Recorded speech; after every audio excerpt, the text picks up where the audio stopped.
Son compte Twitter, le numéro 10 de l'équipe de France écrit: malheureusement pour moi, je ne serai pas sélectionné pour notre Euro en France. La décision fait suite donc à sa mise en examen dans l'affaire de la sextape de Mathieu Valbuena. Vous avez entendu comment la Fédération française de foot se justifie. Elle évoque la capacité des joueurs à œuvrer dans le sens de l'unité au sein et autour du groupe. Tout à l'heure sur RTL, première réaction de l'avocate Karim Benzema, maître Dupond-Moretti, qui dénonçait une affaire politique et assurait cette affaire est loin d'être terminée. Alors pour vous, simplement, la Fédération française de football fait-elle un délit de sale gueule sur les réseaux sociaux, Benoît Benzema Galleret, de LCI en clair. Bonsoir Marco. Benzema out ou le Benzid, c'est au choix, fait beaucoup réagir en effet. Ça va de Brulux qui brocarde les racistes qui l'ont écarté. On sait tout ce que tu vaux, t'es dans le top 5 des meilleurs attaquants mondiaux. Ça va aussi jusqu'à Friki qui répond: ah mais il a fait quoi par se faire remarquer? Bravo. À tout de lui écrit: peut-être que t'aurais dû réfléchir un peu avant de provoquer et de vénérer tout le monde. La prochaine fois, reste calme. Mais Yann a déjà perdu son calme. Il explose, c'est honteux, vraiment honteux. Condamné sportivement avant même d'avoir été jugé pénalement. Honte pour la FFF. Pas besoin qu'il soit condamné pour pas vouloir le prendre. Et la charte de bonne conduite, rétorque Lennox. De toute façon, il le méritait pas. Il a jamais mouillé le maillot, je trouve. Tacle Chris. On parle football, là. Je veux pas entendre de il avait qu'à chanter la Marseillaise. Sérieux, grince Sam. Bah, sur mon Twitter, moi, tout le monde est content, assurément. Kate, par exemple, lâche: t'as jamais mis un seul but pour la France. Tu vas pas nous manquer. Bon débarras. Mais oui, on est parti sans Cantona ni Ginola en 98. Et on connaît la suite, prédit Mathieu. On joue mieux sans lui, c'est un fait. Regardez les derniers matchs, 100 fois meilleurs, assure Fiorenzo. Moi, je suis trop dégoûté, comme si c'était moi qui montais pas dans le bus, sanglote Marguet. Karim, ton pays, c'est le Real Madrid. Nous, on t'aime, le console Pablo pour finir. Roland Quérol. Oui, ça tombe sur vous. Ça tombe sur vous. Ça arrange pas mal de gens autour de la table. Non, Philippe Bailly, vous vouliez commencer? Oh bah avec plaisir. Ah bah alors, Ils sont très bons tous les deux. Allez, alors allez-y, parce que tout à l'heure, on l'a bien entendu, Éric Dupond-Moretti qui disait que finalement, Manuel Valls s'était mêlé de ce qui ne le regardait pas et qu'aujourd'hui, il n'y avait rien dans le dossier, selon son avocat, donc, et que par ailleurs, quand il a été voir la Fédération française de football, on disait qu'il n'y avait pas de problème dans l'harmonie du groupe. Donc que là, franchement, c'était quelque chose de politique. Décryptage de l'interview tout à l'heure d'Éric Dupond-Moretti. Vous partagez? Écoutez Marco, si vous voulez bien, remettons le cas Manuel Valls au sujet suivant. On aura d'autres occasions de l'assaisonner. Simplement 3 remarques rapides. La première, c'est que le coup de bol de la Fédération française de foot, c'est que Serge Aurier est ivoirien et pas français, donc au moins ça leur fait un souci de moins. Le deuxième, c'est qu'ils sont quand même en train de se faire une virginité à peu de frais. Mettre en avant le devoir d'exemplarité dans le football, dans un univers qui n'est fait que d'amour et d'eau fraîche, dans lequel l'argent ne pèse pas, dans lequel le sexe ne pèse pas, dans lequel il n'y a pas d'agent, il n'y a jamais d'agent en dessous de tout soupçon qui fréquente les couloirs. Enfin, j'avoue que le devoir d'exemplarité dans la bouche des responsables du football français, ça. Il parle pas que d'exemplarité. Il disait que grosso modo, ça allait être l'élément perturbateur pour créer une unité pour préparer l'Euro. C'est ça? Oui, je sais pas. Après, ce qui est sûr, c'est qu'en Afrique du Sud, on a vu et le quart de Daina, on avait été l'apogée ou pire, ce que les phénomènes de clan dans les équipes pouvaient produire, etc. Enfin, en tout cas, mettre en avant le côté exemplarité, ça me paraît pas une bonne idée. J'ai 2 questions pour terminer. L'une, c'est dans mon souvenir au moment où Ribéry, Benzema déjà aussi à l'époque et d'autres avaient été pris dans l'affaire Zaya, ils étaient tous l'objet de procédures judiciaires et j'ai pas souvenir qu'à ce moment-là ils étaient suspendus. Donc qu'est-ce qui justifie aujourd'hui de changer de pied? Et puis la dernière chose, et ça c'est pour rebondir sur un de vos invités tout à l'heure, Bernard Lecombe, qui disait en gros si Benzema est hors jeu, Valbuena doit être hors jeu aussi. Et je trouve que c'est quand même une conception singulière de la justice, parce que a priori au moins le pauvre Valbuena, il s'est fait filmer. Voilà, a priori c'est la victime et personne n'a l'air de dire l'inverse. Voilà. Oui, Dupond-Moretti, je comprends, il nous dit il n'y a rien dans le dossier. Moi, je connais des milliers de procès où les gens étaient condamnés alors que des avocats juraient qu'il n'y avait rien dans le dossier. Il n'y a pas que Dupond-Moretti qui dit, la fédération dit à ce stade, on n'a rien vu dans le dossier. Non, à ce stade, il est innocent.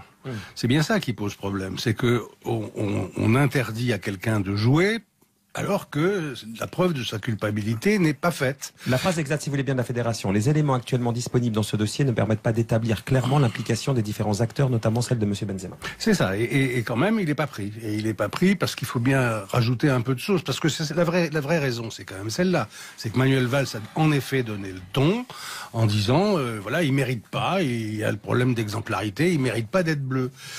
Bon, visiblement, il y a eu une espèce de pression qui s'est exercée sur la fédération et ils ont fait ce communiqué très étrange qui dit tout et le contraire de tout, parce qu'en même temps, il est judiciairement pas coupable, mais on charge un peu la barque en expliquant que voilà, il va mettre de la dissension possible dans le groupe, toutes ces choses qui sont absolument dans la tête du président de la fédération et dont on n'a pas le moindre début d'indication.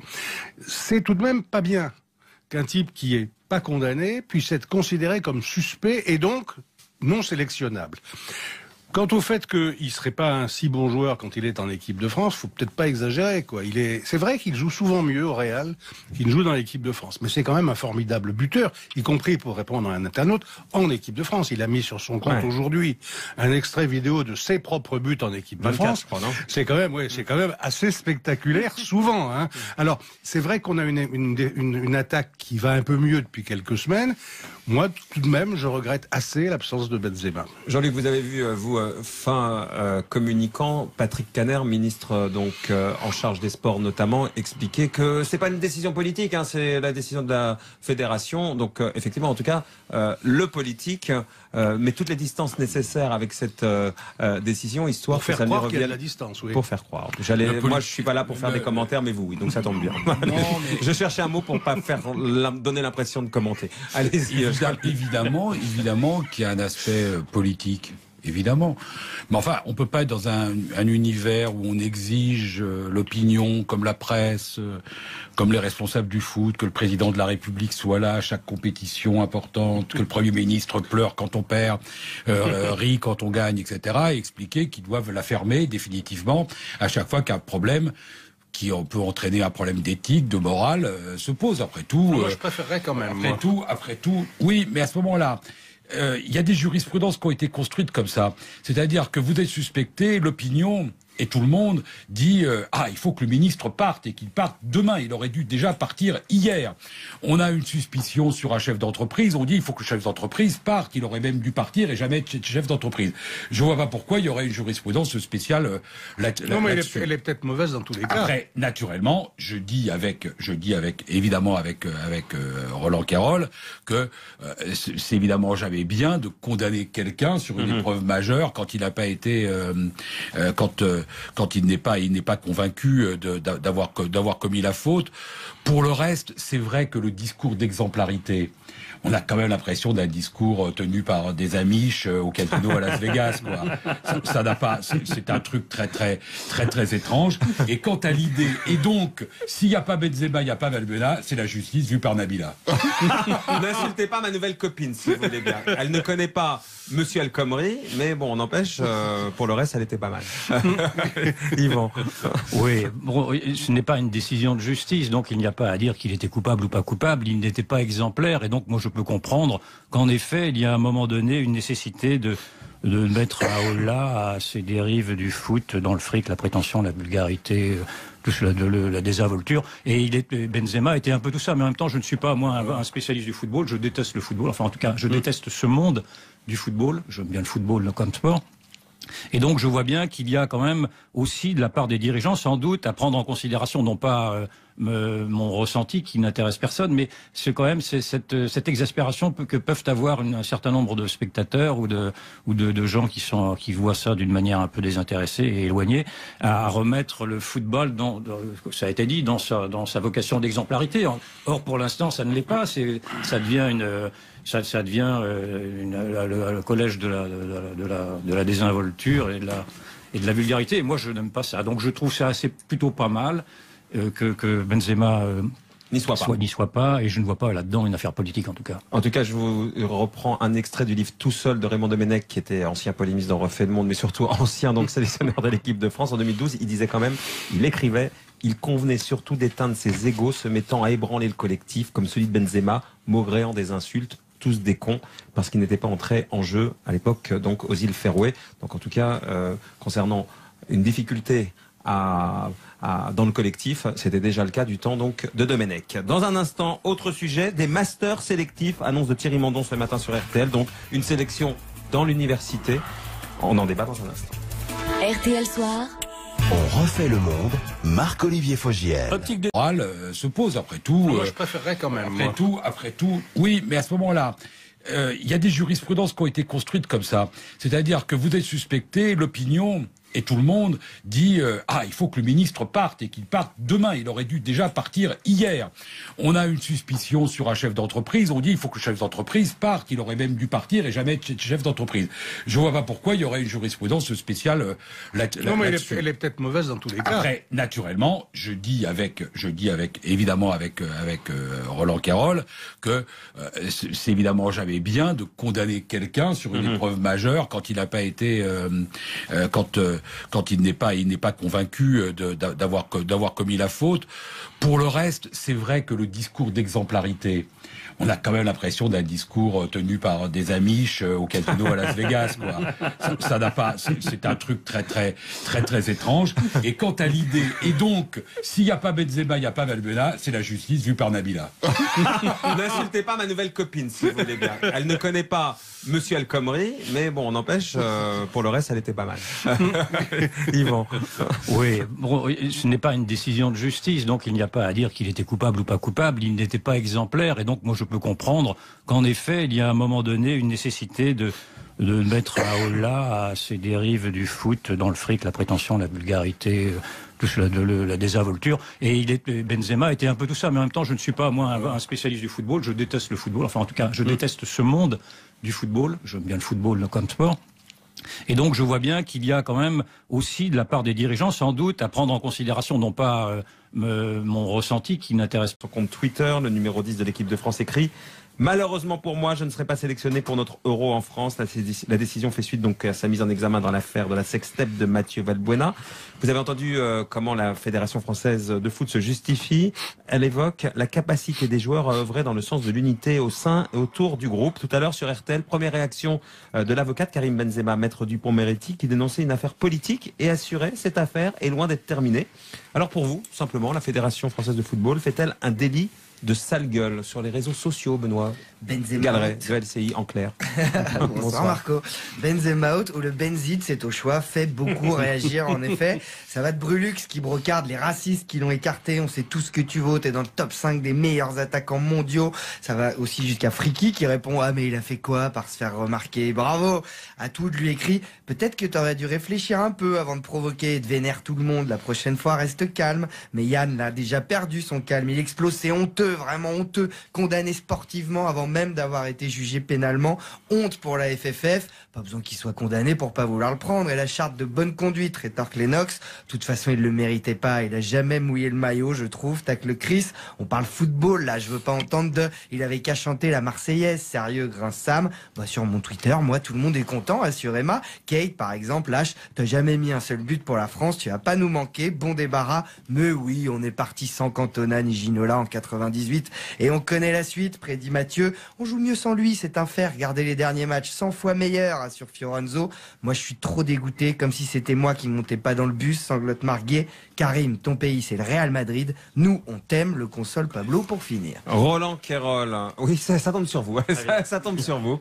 Ça arrange pas mal de gens autour de la table. Non, Philippe Bailly, vous vouliez commencer? Oh bah, avec plaisir. Ah bah alors, Ils sont très bons tous les deux. Allez, alors allez-y, parce que tout à l'heure, on l'a bien entendu, Éric Dupond-Moretti qui disait que finalement, Manuel Valls s'était mêlé de ce qui ne le regardait pas et qu'aujourd'hui, il n'y avait rien dans le dossier, selon son avocat, donc, et que par ailleurs, quand il a été voir la Fédération française de football, on lui disait qu'il n'y avait pas de problème dans l'harmonie du groupe. Donc que là, franchement, c'était quelque chose de politique. Décryptage de l'interview tout à l'heure d'Éric Dupond-Moretti. Vous partagez? Écoutez, Marco, si vous voulez bien, remettons le cas Manuel Valls au sujet suivant. On aura d'autres occasions de l'assaisonner. Simplement, 3 remarques rapides. La première, c'est que le coup de bol de la Fédération française de foot, c'est que Serge Aurier est ivoirien et pas français, donc au moins ça leur fait un souci de moins. Le deuxième, c'est qu'ils sont quand même en train de se faire une virginité à peu de frais. Mettre en avant le devoir d'exemplarité dans le football, dans un univers qui n'est fait que d'amour et d'eau fraîche, dans lequel l'argent ne pèse pas, dans lequel le sexe ne pèse pas, dans lequel il n'y a pas d'agent, il n'y a jamais d'agent en dessous de tout soupçon qui fréquente les couloirs. Enfin, j'avoue que le devoir d'exemplarité dans la bouche des responsables du football français, ça... Il parle pas que d'exemplarité. Il disait que grosso modo, ça allait être l'élément perturbateur pour créer une unité pour préparer l'Euro. C'est ça? Oui, je sais pas. Après, ce qui est sûr, c'est qu'en Afrique du Sud, on a vu et le quart de Daina, on avait été l'apogée ou pire, ce que les phénomènes de clan dans les équipes pouvaient produire, etc. Enfin, en tout cas, mettre en avant le côté exemplarité, ça me paraît pas une bonne idée. J'ai deux questions pour terminer. L'une, c'est dans mon souvenir au moment où Ribéry, Benzema déjà aussi à l'époque et d'autres avaient été pris dans l'affaire Zaya, ils étaient tous l'objet de procédures judiciaires et j'ai pas souvenir qu'à à ce moment-là ils étaient suspendus. Donc qu'est-ce qui justifie aujourd'hui de changer de pied? Et puis la dernière chose, et ça c'est pour rebondir sur un de vos invités tout à l'heure, Bernard Lecombe, qui disait en gros si Benzema est hors jeu, Valbuena doit être hors jeu aussi. Et je trouve que c'est quand même une conception singulière de la justice, parce que a priori au moins le pauvre Valbuena, il s'est fait filmer. Voilà, a priori c'est la victime et personne n'a l'air de dire l'inverse. Voilà. Oui, Dupond-Moretti, je comprends, il nous dit il n'y a rien dans le dossier. Moi, je connais des milliers de procès où les gens étaient condamnés alors que des avocats juraient qu'il n'y avait rien dans le dossier. Il n'y a pas que Dupond-Moretti, la fédération dit à ce stade, on n'a rien vu dans le dossier. Non, à ce stade, il est innocent. C'est bien ça qui pose problème, c'est que on interdit à quelqu'un de jouer alors que la preuve de sa culpabilité n'est pas faite. La phrase exacte, si vous voulez bien, de la Fédération. Les éléments actuellement disponibles dans ce dossier ne permettent pas d'établir clairement l'implication des différents acteurs, notamment celle de M. Benzema. C'est ça, et quand même, il n'est pas pris. Et il n'est pas pris parce qu'il faut bien rajouter un peu de sauce, parce que c'est la vraie raison, c'est quand même celle-là. C'est que Manuel Valls a en effet donné le ton en disant, voilà, il mérite pas, il y a le problème d'exemplarité, il mérite pas d'être bleu. Bon, visiblement, il y a eu une espèce de pression qui s'est exercée sur la fédération et ils ont fait ce communiqué très étrange qui dit tout et le contraire de tout, parce qu'en même temps, il est judiciairement pas coupable, mais on charge un peu la barque en expliquant que voilà, il va mettre de la dissension possible dans le groupe, toutes ces choses qui sont absolument dans la tête du président de la fédération et dont on n'a pas le moindre début d'indication. C'est tout de même pas bien qu'un type qui est pas condamné puisse être considéré comme suspect et donc non sélectionnable. Quant au fait qu'il serait pas un si bon joueur quand il est en équipe de France, faut peut-être pas exagérer, quoi. C'est vrai qu'il joue souvent mieux au Real qu'il ne joue dans l'équipe de France, mais c'est quand même un formidable buteur, y compris pour répondre à un internaute en équipe de France. Il a mis sur son compte aujourd'hui un extrait vidéo de ses propres buts en équipe de France. C'est quand même assez spectaculaire souvent, hein. Alors, c'est vrai qu'on a une attaque qui va un peu mieux depuis quelques semaines.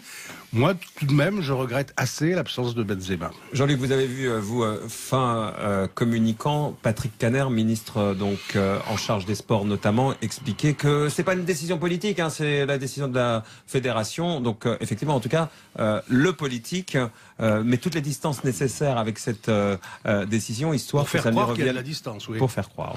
Moi, je suis pas là pour faire des commentaires, mais vous, oui. Donc ça tombe bien.